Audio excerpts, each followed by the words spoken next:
Donc on a travaillé énormément avec les organismes, notamment pour simplifier toutes les procédures administratives et pour mettre à disposition surtout une plateforme de contenu sur laquelle les organismes ont pu héberger leur contenu, puisqu'il a fallu numériser les formations très très rapidement.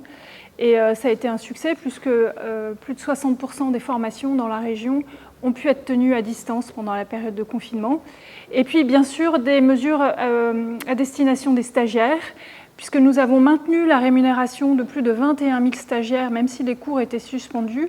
Ça nous a paru très important pour notamment lutter contre le décrochage. Et puis également pour les stagiaires, nous avons modifié nos contrats avec les organismes pour permettre des sessions de formation supplémentaires pour tous les stagiaires dont les examens ont été reportés, ont été différés et n'ont pas encore pu avoir lieu. Donc il y aura des sessions de rattrapage pour que les examens se passent bien. Deux grands axes. Un, lutter contre la fracture numérique, parce qu'il y a encore des formations qui se passent à moitié à distance ou en partie à distance. Donc nous avons signé un partenariat pour ouvrir des tiers-lieux dans toute la région, accessibles à tous les stagiaires de la formation pour qu'ils puissent aller se former. Et puis le financement le plus possible pour tous ceux qui en ont besoin de modules de formation clés numériques pour acquérir les compétences numériques de base pour pouvoir accéder à la formation. Ça, c'est la première chose, donc lutter contre la fracture numérique. La deuxième chose, c'est évidemment, nous avons remobilisé très très vite tout l'appareil de formation. Il y a actuellement 70 000 places de formation qui sont ouvertes pour terminer l'année, c'est énorme.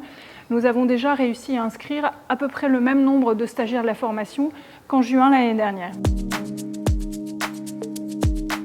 Donc un plan de relance très ambitieux en 3 axes principaux. D'abord un grand plan jeune et donc des dispositifs adaptés pour accompagner les jeunes et porter une véritable ambition régionale pour les jeunes.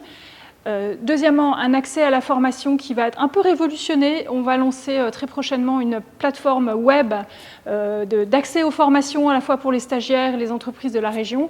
Et puis aussi, la région, nous serons la première région de France à faire ça, va pouvoir abonder les comptes personnels de formation directement. Troisième axe très important, c'est que nous avons beaucoup travaillé avec l'ensemble des branches professionnelles pour redéfinir notre catalogue de formation.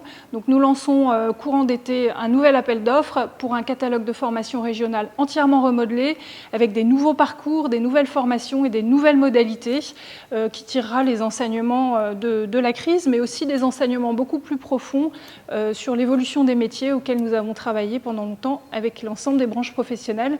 En conclusion, notre mot d'ordre, c'est mobilisation collective et innovation. Et pour en savoir plus, www.hautefrance.fr.